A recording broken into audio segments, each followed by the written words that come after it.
a lot of pressure along the coast, fragile ecosystems. So there's a need. And we won't even talk about perhaps climate pressures as well, and a need to protect land in order to generate some climate benefit. To have a little perspective, in Georgia, over 750,000 acres have already been protected by conservation easements. That's roughly a little over 2,300 conservation easements held by anywhere from the Nature Conservancy, so the big players, the nationwide players, all the way to your little local land trust on St. Simon's Island. So in the US, over 61 million acres have been protected by conservation easements. And if you're curious, I'd say there are about, ostensibly there are 30-ish land trusts in Georgia using conservation easements as their tool, but I think in reality there are probably about 15 really active organizations in this space. So how do you conserve land? You need a landowner, you need a conservation partner, and then you either need fee simple ownership, i.e. the partner buys the land and owns it, or you use something called a conservation easement. And conservation easements are what we're going to turn to now. Conservation easement is a legal agreement. It's a voluntary agreement between a landowner and either a land trust or a government agency.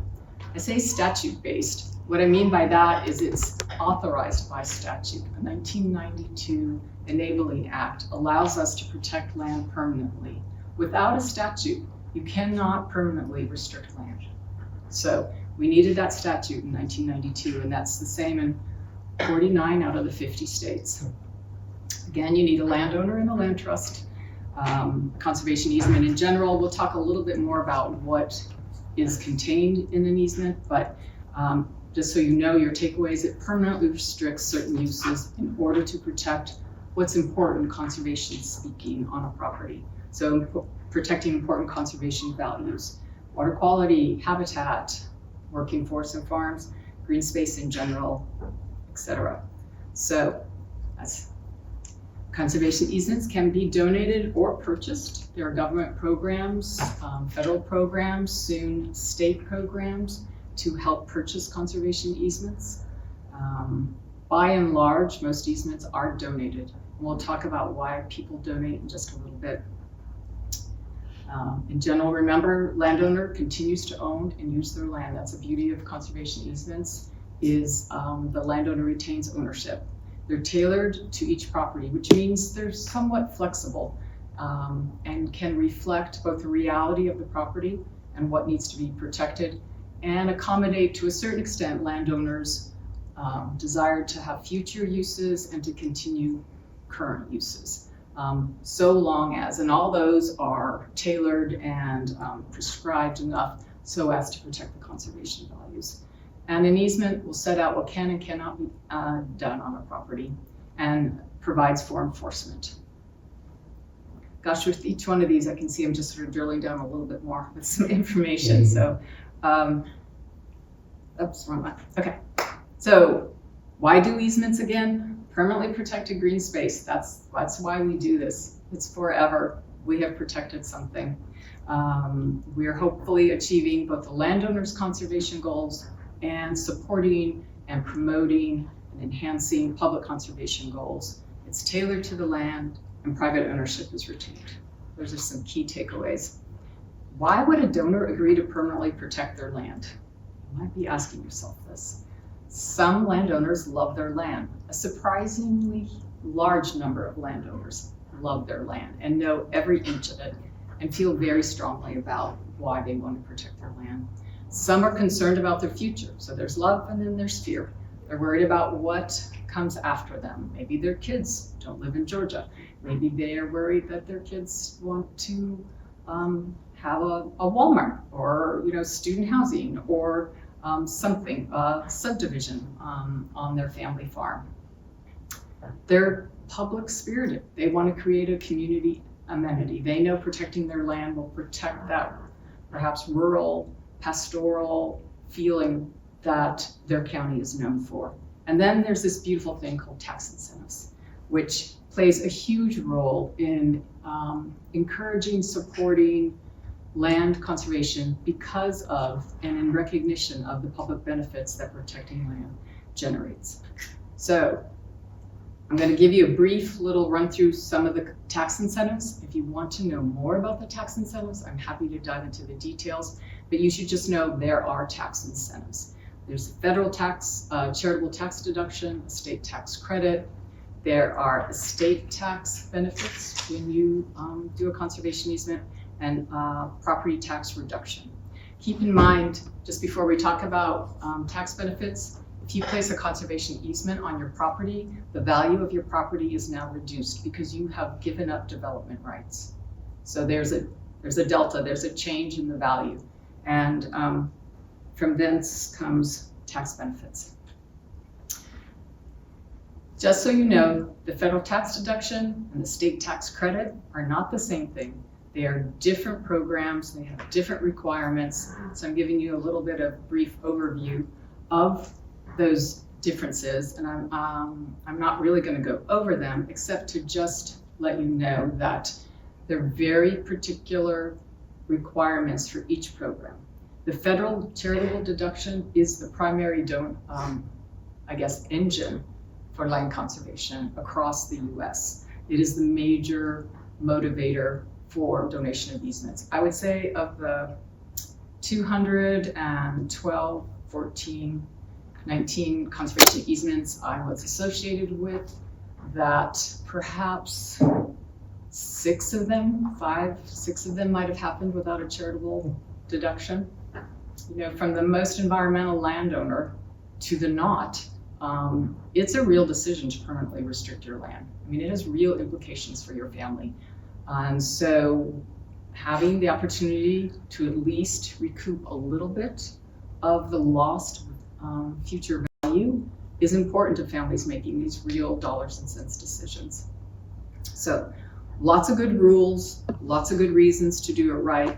But what you need is a qualifying agreement donated to a qualifying organization like a land trust, and for one of the conservation purposes that the federal statute, the tax program, sets out. So it's not just any old green space. There are essentially 4 categories of green space that would qualify for the charitable tax deduction. And these are really important, you know, so outdoor recreation or educational use for the public. Protection of a relatively natural habitat for fish, wildlife, plants, or similar ecosystem. And I'm reading them to you, even though you can see them, because these are so important when you write conservation easements and when you're thinking of easements and what needs to be protected and why. And just in case you were curious, what constitutes a relatively natural habitat? We're not entirely sure, but it can include and does mean habitat that functions as natural habitat. It's sometimes kind of hard to find entirely natural habitat in Georgia. So preservation of open space, including farmland and forest land, and this is where we get to protect farmland and forest land, where such preservation is either for the scenic enjoyment for the general public, sometimes hard to prove, or pursuant to clearly delineated governmental policies and significant public benefits are generated, or the preservation of historically important land or certified historic structures. Each one of those categories set out in the statute has lots of nice regulations that help explain to a certain extent what is required, but this in general are sort of our guide stars in terms of the kind of land you want to protect. Georgia state tax credit, much more recent than the federal deduction, which became permanent. The federal deduction became permanent in 1980. The state tax credit, oh gosh, now I have to remember the date, 2006, right? Because it's sunsetting in 2026, so that's the easy way to remember it. State tax credit is very different. A tax credit's different than a deduction, just so you know. Different requirements. You have to meet 2 out of 5 possible conservation purposes. Nifty thing about the Georgia state tax credit, I think, is that it identifies water quality explicitly as one of the conservation purposes that you can try to protect with a conservation easement. The federal charitable deduction isn't so clear on on that. And it also very clearly identifies farms and forestry land.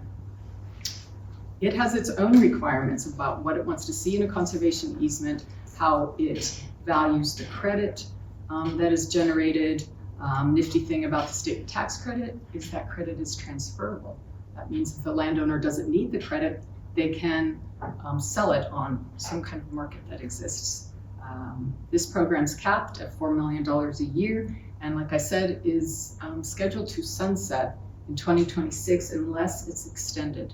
And I hope it is, because it has a lot of great provisions that really make writing a conservation easement easier and more persuasive. So that's just my own wish. Here's a little bit about history of easements, just to let you know that easements have been around a while, in some form or another. Allegedly, in the 1880s, there were some parks in Massachusetts. The federal government in the 30s and the 50s had some scenic highway, scenic viewshed easements, but it wasn't until the 1980s when there was the federal tax incentive became very clear and permanent, with some regulations to implement it so that landowners had some certainty, that conservation easements took off across the nation. Georgia's enabling statute in 1992, which allows us to protect land in perpetuity, and then the tax credit, as you see it there. All right, what is a conservation easement? What would you find if you held that 25-page document of legal jargon and requirements? In general, what it does is it's going to set out and identify the property and the important conservation features that are being protected. It'll set out and explain the landowner's reserved rights and how they're limited. It will list prohibited activities and impacts. It's not just activities, but you can't have negative impacts to what's being protected. Very importantly, it sets out a land trust's ability to monitor and enforce conservation easements. So, and remedies. So what happens if an easement is violated? What can the land trust recover? This legal document is signed by the donor, landowner, also known as grantor, and the land trust, and then it's recorded in the county where the land is located. So the significance of being recorded means now it is binding on everyone who comes after that original landowner. And it can be found whenever there's a title search done. So what kind of land can be protected? All sorts of green land. Farms, forests, swamps, historic sites, etc. Granite outcrops, a lot of pretty granite outcrops from Georgia that have been protected. You do not have to have pristine, perfect land with endangered species. And I mean, a lot of people might have different opinions on that. I tend to think that if it's green, it's good. Some uses, like I said, are allowed to continue, and some are not. But you have to ensure that those uses don't negatively impact or aren't inconsistent with whatever's being protected. Here's some pictures of some protected land, actual protected land, so you've got just a little bit of the flavor.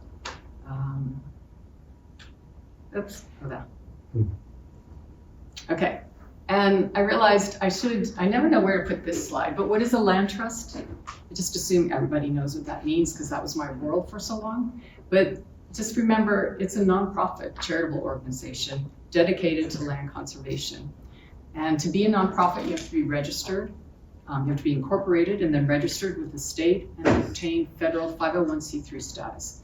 The significance of 501c3 status means that donations to you, land or dollars, are tax deductible. Nonprofits have boards of directors. In other words, staff can't do whatever they want. It's unfortunate but true. There are land trusts can have all volunteers, or they can have staff. And then a land trust is the entity that holds and enforces easements. Like I said, in Georgia, supposedly there are 30. In the US, there are over 1,000. Land trust role as a holder of an easement, that's what we're going to focus on. So land trusts creates easements that protects conservation purposes forever. So they are project designers. They are easement drafters. They write the conservation easements. Then once an easement is done, and remember the landowner and the land trust sign the document, and then it's recorded, then the fun starts. Okay, then we're into the stewardship period. And that's when a land trust has the obligation and the responsibility of monitoring and enforcing the conservation easement forever. We call this stewardship, which is a really nice name for a lot of interacting with the landowner, a lot of education and conversations so that you can mutually together achieve the conservation goals and the permanent protection of those conservation purposes. But all that being said, remember, land trusts have the authority granted by that document to bring legal action if necessary, if seeking monetary damages and restoration and injunction, so they can stop bad action as well if there's a violation. And did I say yes? And we monitor the properties at least once a year, so in order to ensure compliance. So ethical considerations is the short list. Remember, as a nonprofit, I guess I didn't talk about it, I kind of whizzed through it, but one thing a nonprofit has to do is provide public benefit. I mean, that seems obvious, right? But what does it mean to provide public benefit?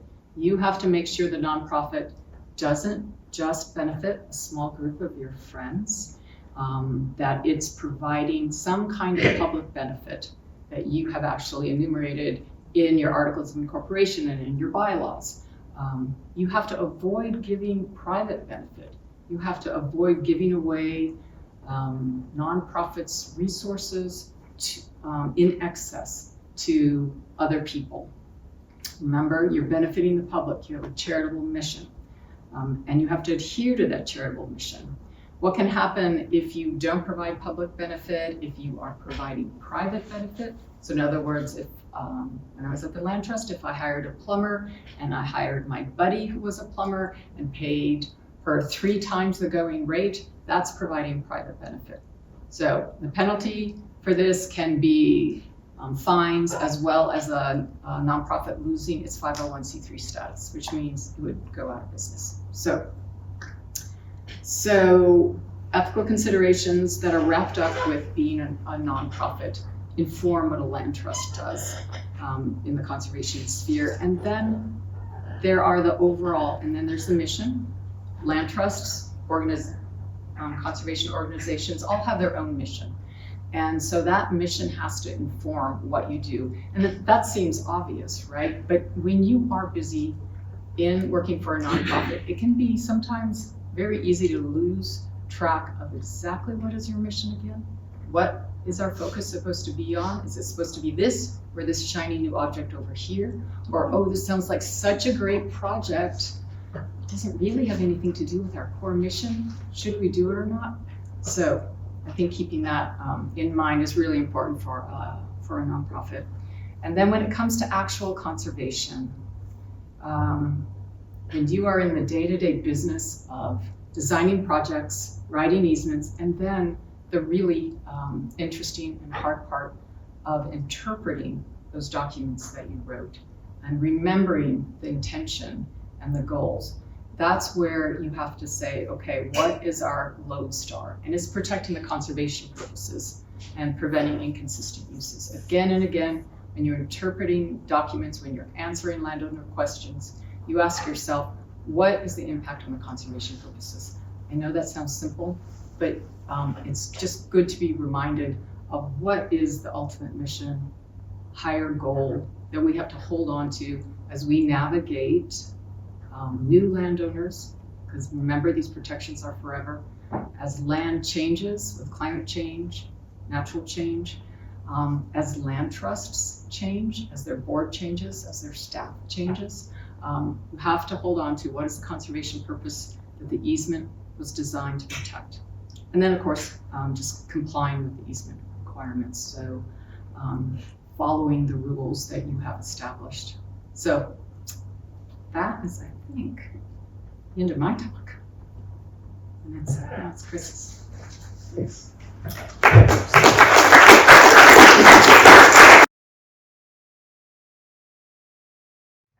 Can I say a poem?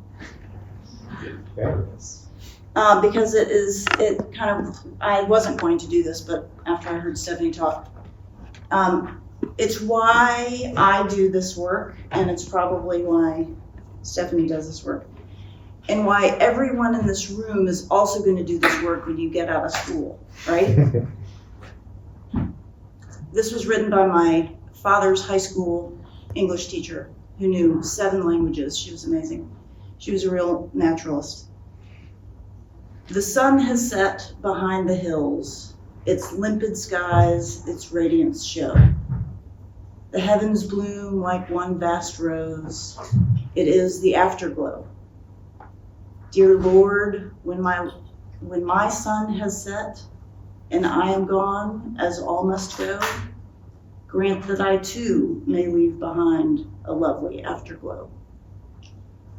So that's what land conservation is about. It is about the future. It is about leaving your legacy or somebody else's legacy. It is about protecting the land, the critters, the human, the spirit. So that's why we do all this. And now that we know how to do it, because Steffney's told us, I'm going to tell you why we do it in Morgan County. And then I'm going to ask you some environmental ethics questions. Who's in the environmental ethics program? Please raise your hand. Okay. Who's in this seminar class? Okay. What's the difference, Alfie? Students can take the seminar class without pursuing the certificate. Okay. Yeah. Okay. So,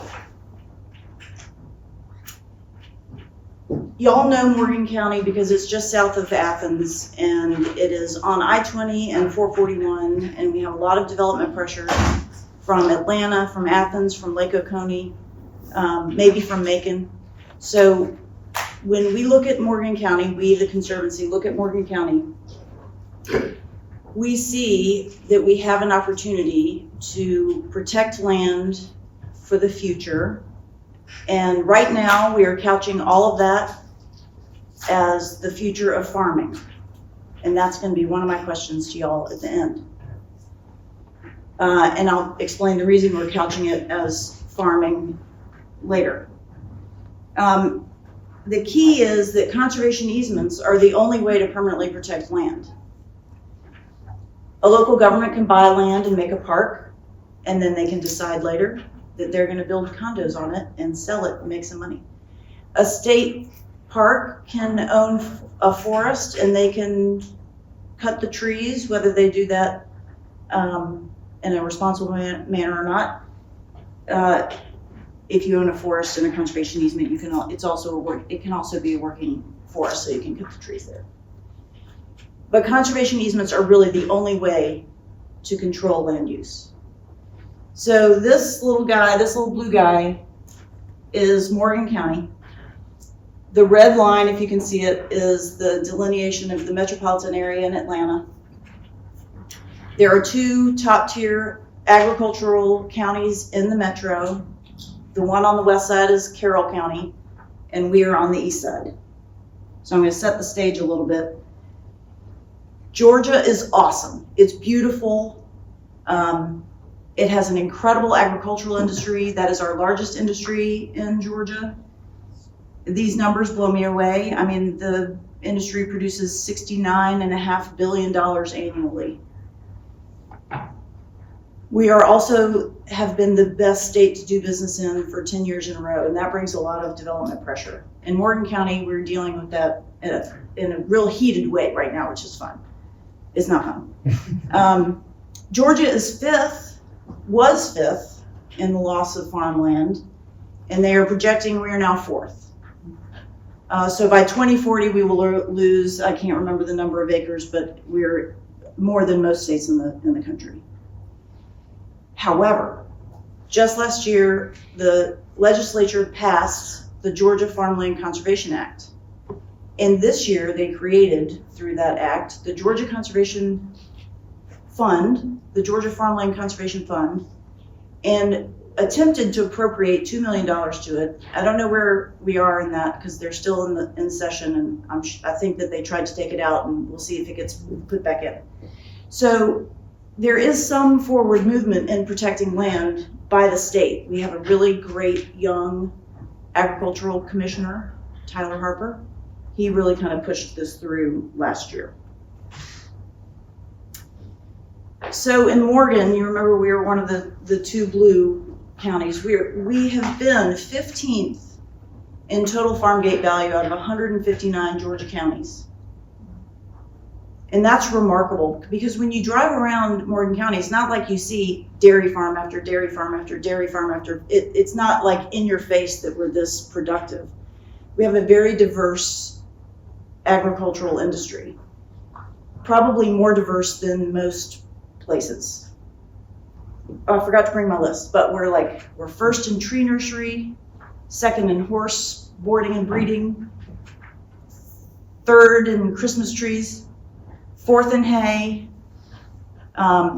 sixth in dairy, ninth in total livestock. We have a lot of chickens and a ton of forestry. I think 145 acres of the 229 acres of Morgan County is in forest. And that is mostly working forest. So pine plantations. Did I get all that? I can't go back. Can I go back?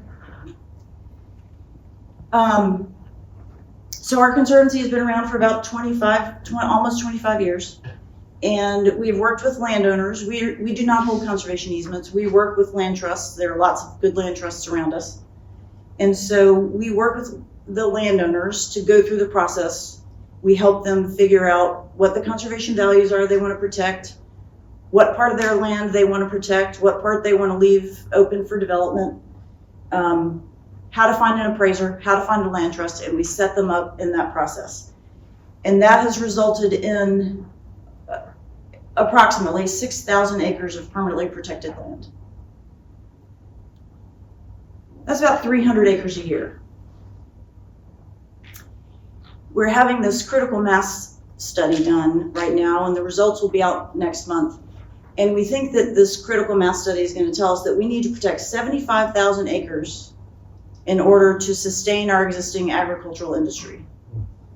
If we lose our ag industry, we have lots more houses, we have a different quality of life, we have a lot of traffic, we have increased expenses by our county for roads, police, fire, all that county service.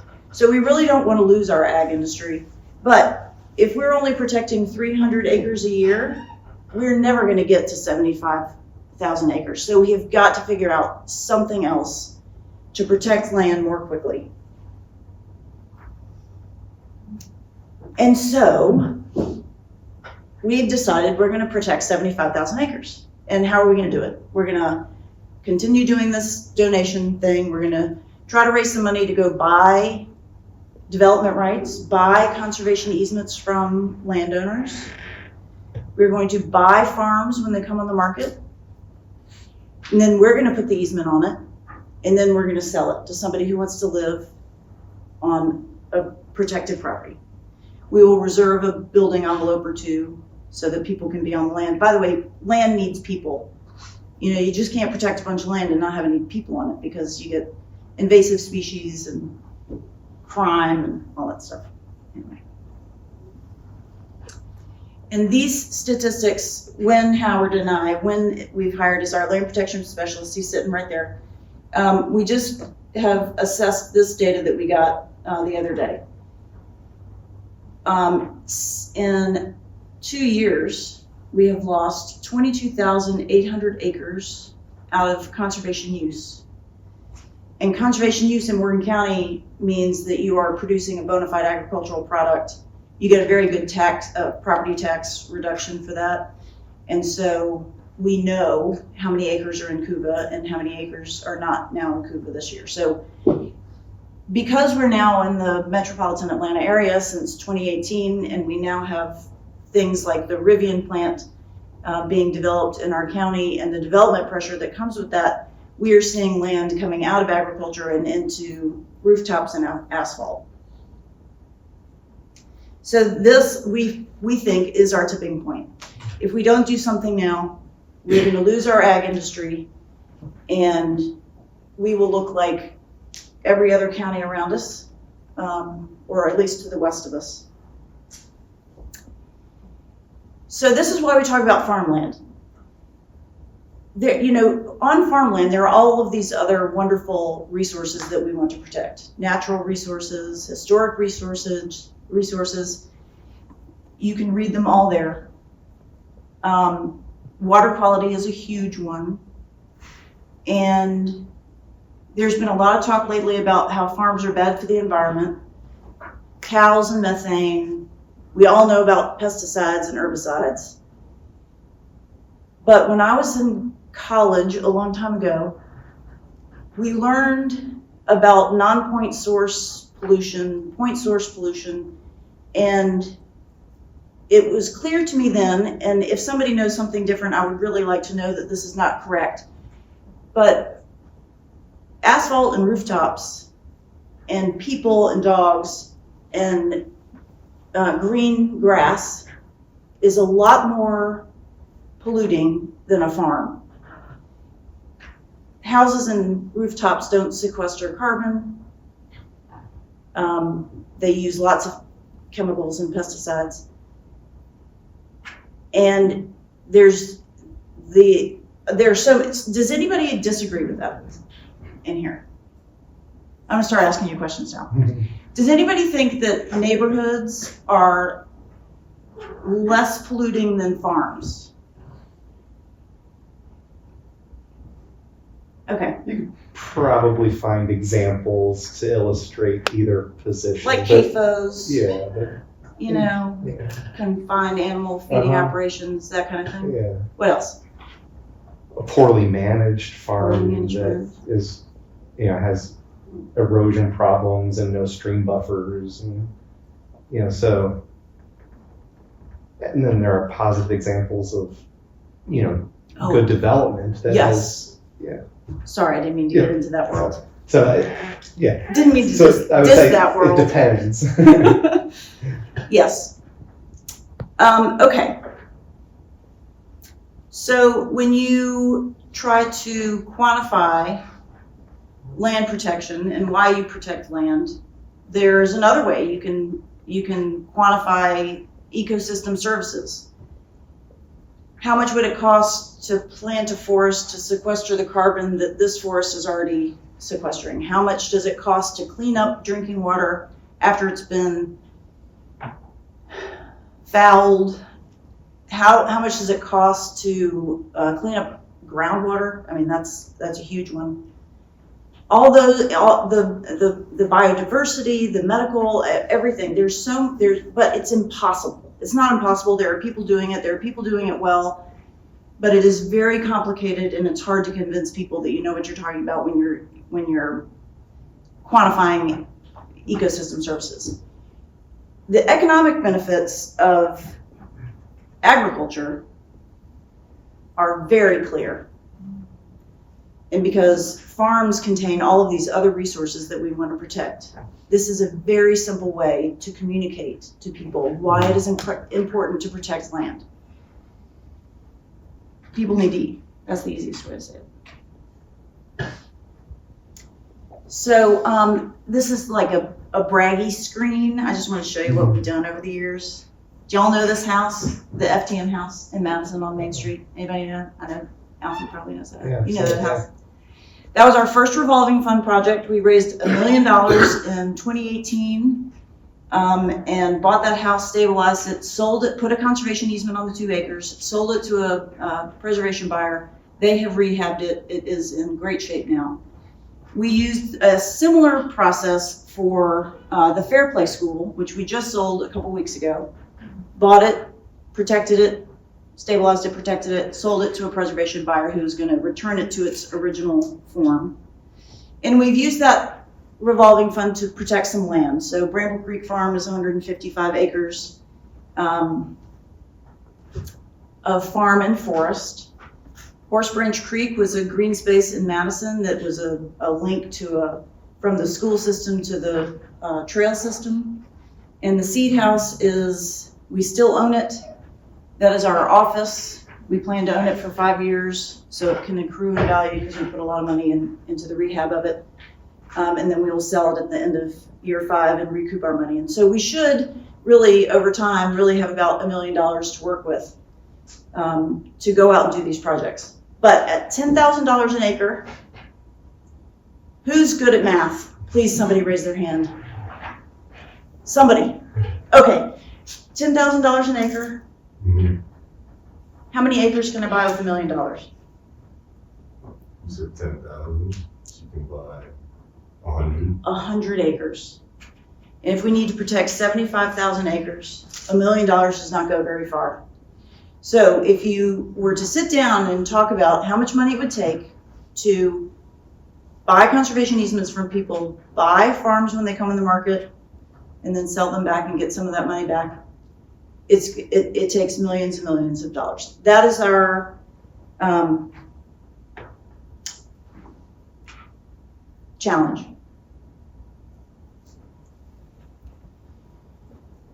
So here come the environmental ethics questions. And I want you to answer them.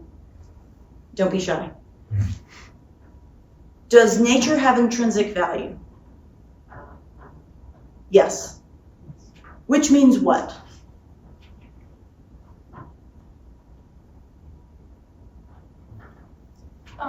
I guess like it means like without the thought of like human intervention or benefit to humans, it just being there and it existing has a value. It's valuable without its relation to human beings, basically. Yep. Second question. If you drive down the road and there's a baby on the side of the road and there's the second to last frog of the species and you have to hit one of them, which one do you hit?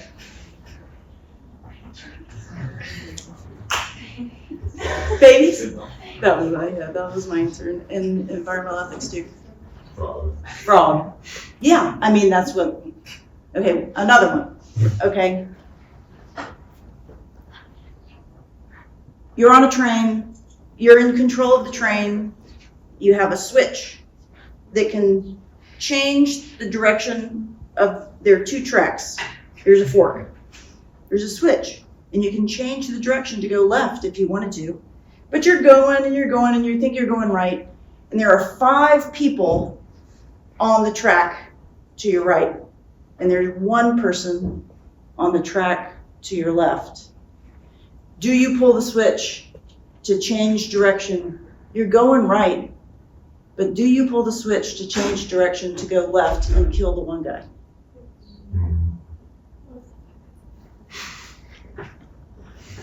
Anybody say no? Can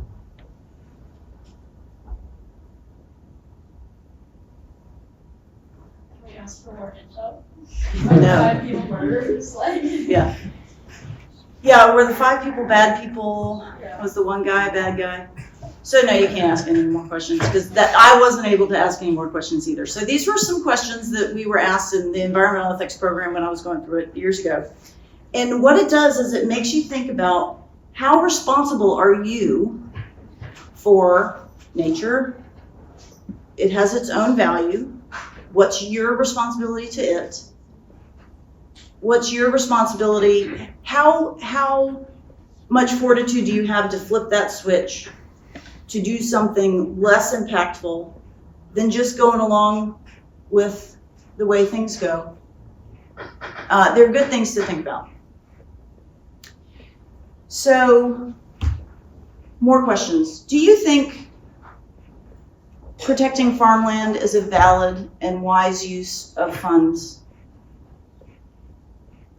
Does anybody not think that we should be protecting farmland? Water quality, is that easier? Is that a more,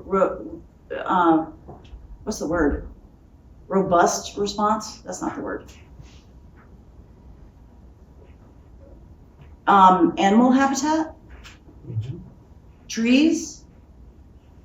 It all gets a little bit easier. Yeah. How long is perpetuity? How long is permanent? How long is forever? As long as our institutions are intact. Is it worth spending all this money to do this thing that may disappear one day when our institutions go away? Yeah. Because what else are we going to do? Just give up? That's how I think about it.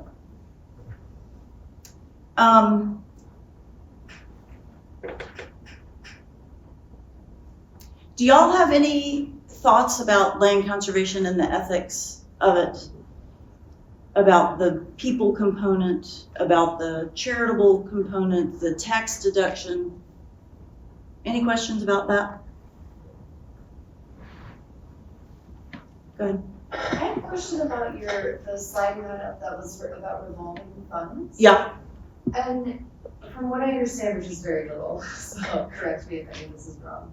You were mentioning like that first property on the top left, how you guys bought it and then stabilized it, and then a preservation rehabber, I guess, came in to make the house nice again. Yep. So if you're that person, come in, you purchase I'm assuming just the house, right? You can't purchase the land. They did. They purchased the house on 2 acres. Okay, so Yep. they purchase it, they rehab the house and make it nice, but they can't sell it again. They can. They can't. Yeah. Okay. So first, I'll go back to the conservation easements. Conservation easements, most of the ones that Steffney and I have dealt with are created by the landowner and the land trust together.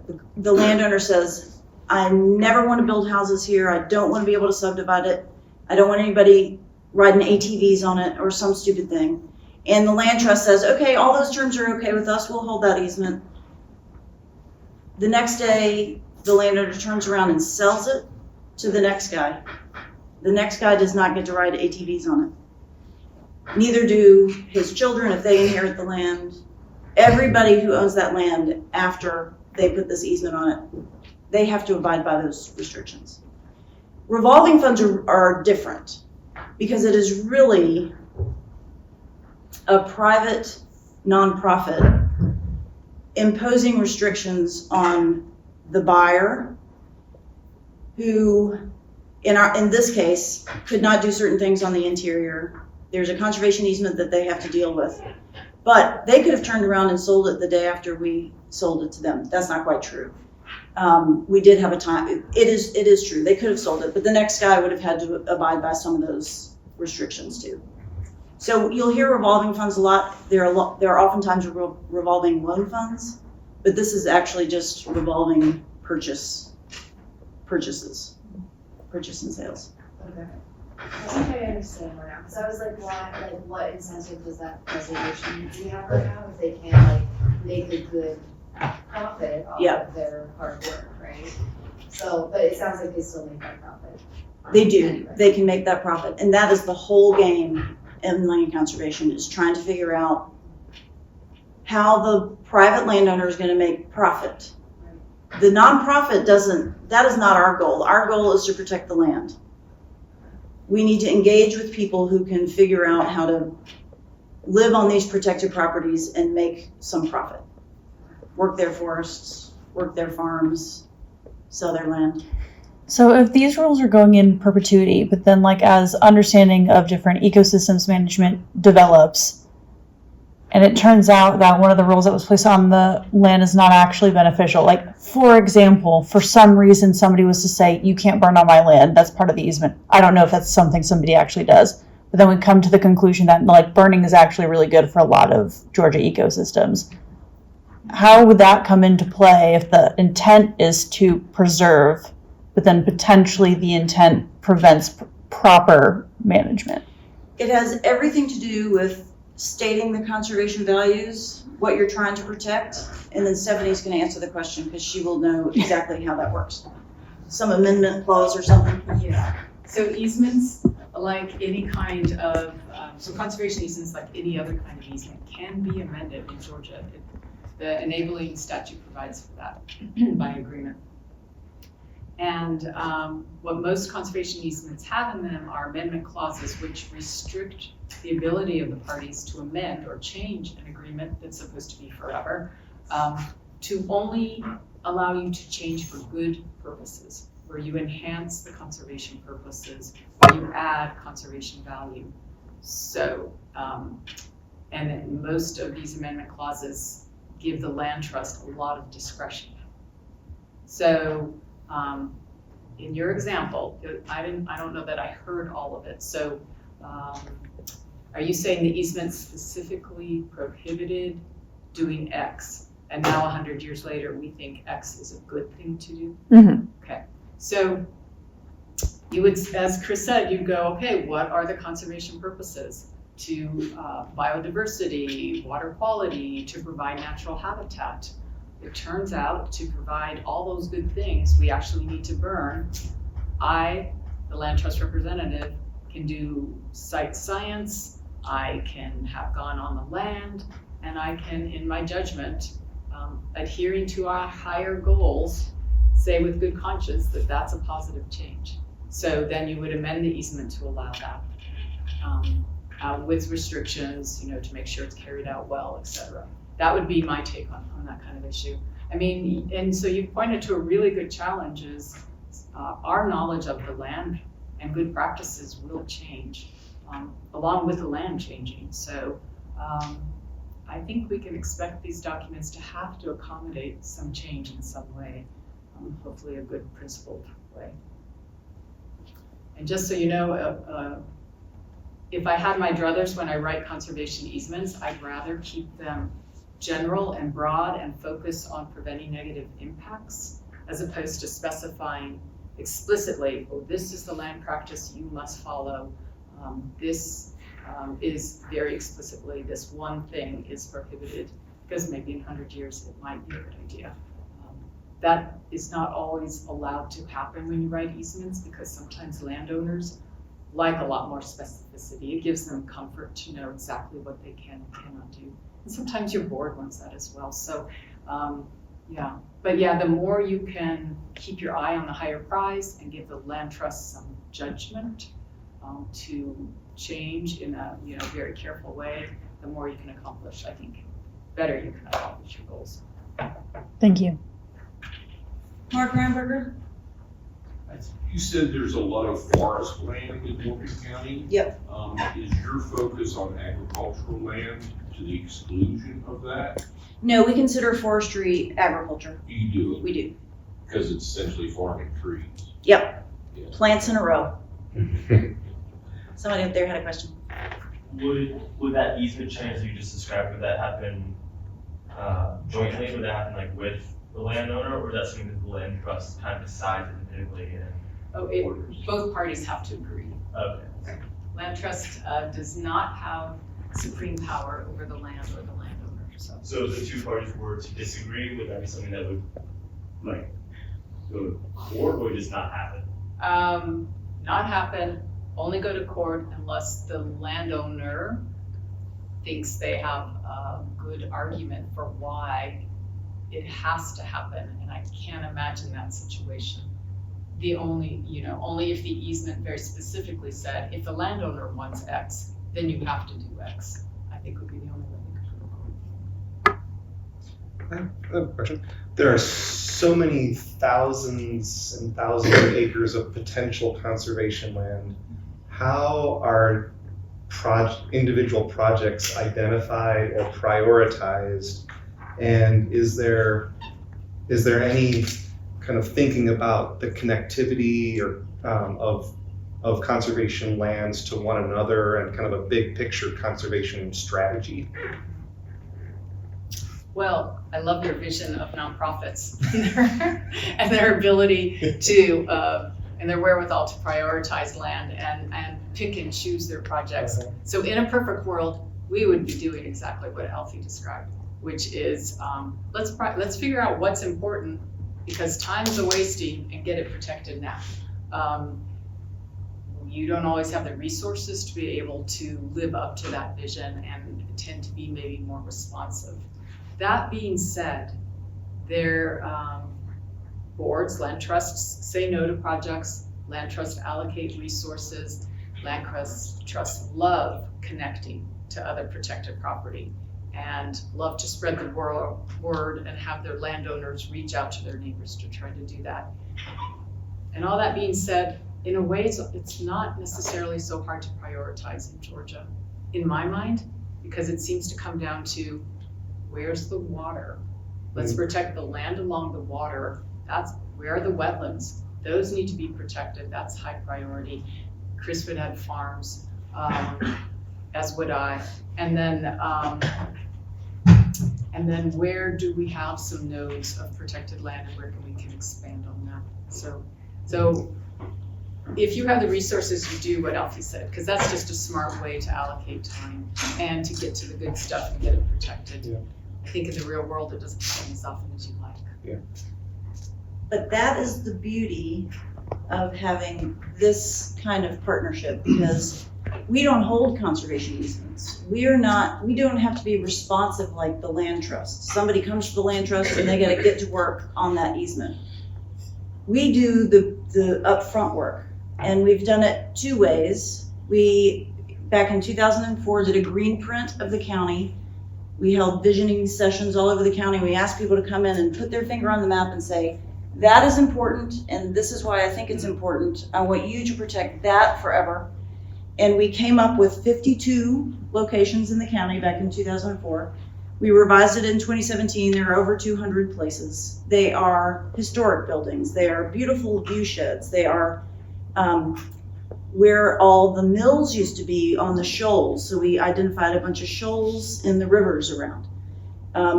They're cultural resources, natural resources, agricultural resources, historic resources. And because we are interested in trying to protect those cultural resources, we work with other land trusts too, like the Georgia Trust for Historic Preservation, who does easements on historic properties, specific only.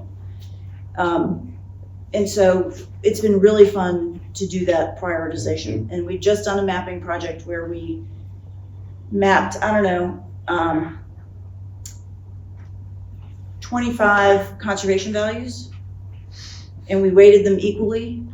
And then if we wanted to protect farm and forest, we bumped up the farm and forest conservation values. And so those parcels popped on our map. I wish I brought one. And so we know that those are the parcels that we need to go after for this farmland protection project. And then you guys can approach those landowners and say, And then we send them. Yeah. See, now here's what I want to amend my answer. Include people into when you prioritize too, because I Yeah. always think want to go after the good stuff, but you also want to directly impact people whenever you can as well. So I want to amend it a little bit that way, but also we're in a different era now. When land trust began in Georgia, easements were so new. The idea, the concept was so new. So many landowners were questioned. Well, forever is a long time. How can you assure me that you're going to be around forever? Well, just do the best we can, et cetera. But now that easements are more accepted, perhaps people would be more receptive to outreach. So when you say, let's prioritize and land trusts target those, I've had lots of experience of targeting land to no avail. Yes. A landowner has to be receptive to the idea, open to the idea. Landowners now perhaps are more so than when I began. So I don't want to denigrate prioritization. I think it's actually a great idea and perhaps a better use of land trust limited resources if only people would listen to us. And here's when they would listen to us more, is if we had dollars. If we could purchase the easement instead of relying on donated easements. Yeah. So that's just to color it a little bit. Challenge. Any other questions? Yep, well. So kind of on that note, like, I heard you guys mention the easement continues into the future even if the land trust dissolves for whatever reason. They lose their 501(c) or they run out of money or whatever. Right. But how can that happen, I guess? Because I was hearing about like annual inspections and like who holds the landowner accountable then if the land trust So is that a business? So that's anticipated in a couple ways. One is the easements can be assigned. So the land trust's interest can be assigned legally, transferred to another land trust. And that's provided for in the document itself, in the conservation easement. And then if all else fails, because remember, these are in most cases examples of charitable gifts, charitable trusts. We didn't even get into really what a weird, gnarly thing is a conservation easement, because is it a deed, is it a contract, is it a charitable gift, does it create a charitable trust? It's all those things. So the Attorney General of the state could step in because this has this charitable connotation and foundation, and then assign it to some well-organized organization. And we also didn't even talk about, I didn't talk about, probably should have, when you do an easement, landowners also give gifts of money to the land trust that go to a special fund to support the long-term enforcement and monitoring. So that money hopefully would still be there and could go to the new organization, and or the Attorney General would assign it to a new organization. But that's a good question. That's a real life question to keep in mind. And Steffney, isn't there a nonprofit law that says if you close down your nonprofit, you have to transfer your assets to a like-kind nonprofit? So I don't know that there is such a law. That would be best practices. Yeah. But there could be a catastrophe, or all of a sudden a land trust is being run by a bunch of loonies and they just decide not to do their job anymore and slink off. Yeah. So, just because you're a charity doesn't mean you're always good. Question up there? Has there been any example of like a really trend-setting like municipality or like local government that is really like charitable and like generous towards like land conservation through this right through easements and stuff? Yeah, Morgan County's about to be that, but not yet. But we have Carroll County and we have Oconee County in Georgia. Each of those counties have taken some SPLOST money, taxpayer sales tax money, and dedicated it to matching federal funds to buy conservation easements from farmers. So that is awesome. In Lancaster County, Pennsylvania, the state of Pennsylvania since the 80s has spent $30 billion on land protection. Each county has a fund to match that land, that funding. And in Lancaster County, Pennsylvania, they have protected 120,000 acres of land. It's incredible. There's nothing like that in Georgia. Nothing. And in the Northeast, there are more states that fund it, and counties, and out west. But in the Southeast and kind of the middle part of the country, it's just not as. That ethic is not as. Yeah. So I don't know if I fully understand when you were talking about it earlier, but you mentioned how fundamental ethical consideration of the land trust was that they have to benefit the public. And you also said how 92% of the parcels in Georgia were private. So does that apply to the private land as well? Do they need to become beneficial to the public? Yeah, so because as evinced by the tax deduction state tax credit, the public benefits whether you can walk on the land or not, because you have protected green space that protects our water, which we drink a lot of surface water in Georgia, or which allows for groundwater recharge. You have protected land that protects animals, that contributes to biodiversity, pollinators, etc. Cleaner air, cooler temperatures, carbon sequestration. So all sorts of public benefits, even though you don't get to walk on it. It's it's nice when protected land is available to the public to walk on, to enjoy or to drive by. So we can't forget, a good field is a beautiful thing. Good pasture is a beautiful thing to drive by. So there's that benefit as well. But you're right to tease out that distinction between how does the public benefits. Got it, thank you. So I guess this is for either of y'all, but before you even mentioned with like that map of the Atlanta metropolitan area, you know, I was thinking about here in Athens about how far Atlanta sprawls and how maybe one day it could swallow up Athens even. Yep. So is a lot of, I guess, like the struggle and the fight for land conservation, does it sometimes come down to like city folks and country folks kind of at opposite ends? Like city people want to expand their business and build skyscrapers, and country folks want to preserve that agricultural way of life or something along those lines? Yeah, I think the ethics of, not the ethics, but the Tension. the goals of those two sets of people as you set them out Mhm. can be very different. And it's memorialized in our state motto, which is there are two Georgias. There's Atlanta and there's the rest of Georgia. It's not actually our state motto, but you hear it a lot at the Capitol. That's interesting, because there is actually a very different flavor depending on where you are in Georgia. A lot of rural areas would welcome some development. Yeah. Right? Certain parts of Georgia, come on, I'd love to sell my farm because my children don't want to farm it. Let's put a truck stop here. Let's, et cetera. So it maybe isn't as easy to clearly categorize those tensions.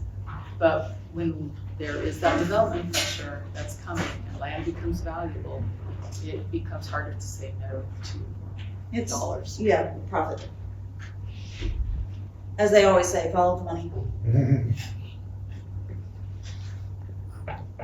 Okay. Last question related to that. So I guess y'all would prefer denser urban areas as opposed to Atlanta sprawl. I'm not touching that with a 10-foot pole. Yeah, I just, because if you're preventing, I guess for devil's advocate, preventing development in Madison County, would theoretically push it elsewhere. Density done well Yeah. is a nice thing and does limit impact to green space in general. Yeah, and one of you, I think you mentioned it loosely when you were talking. There, you have to think about also the cost of providing services for the different land uses. Agricultural land has relatively low service cost to the local government in terms of the services that need to support that. Sprawling residential development has an incredibly high service cost. You're providing schools, roads, police, fire, school buses, all of that to serve a dispersed, relatively low tax generating land use, and that can make a county go bankrupt if it's not done right. But that can be, so concentrating density can provide a huge influx to the tax base. But then, I would say ideally you want to kind of offset that dense development with conservation land that is then preserved. But there's, I think, some of the most successful, best quality of life that examples are places where they have that kind of, dense, concentrated retail and downtown sort of environment, but then lots of conservation and agricultural land. Just like Europe. Yeah. Is the town and country. Yeah. The town and the. But realize that The they're defined mutually edge. supporting. They're not Yeah. at odds with one another. And I was kind of joking because we talk about this all the time, but the American Farmland Trust, everything you read from them talks about the three things that they want to do, and one of them is doing better, denser development, because they know that saves farmland. And it's true. I mean, healthy cities are the best thing we could have for green space. Good, healthy cities. Yes. Great. Y'all, this has been so much fun for me. I really appreciate you engaging. And Welcome back to UGA. Alfie has all of our contact information. I welcome you to come to Madison, come to Morgan County, call me, email me. If you want an internship, let me know. Perfect. And we're game to help y'all move through the world and into this world of conservation.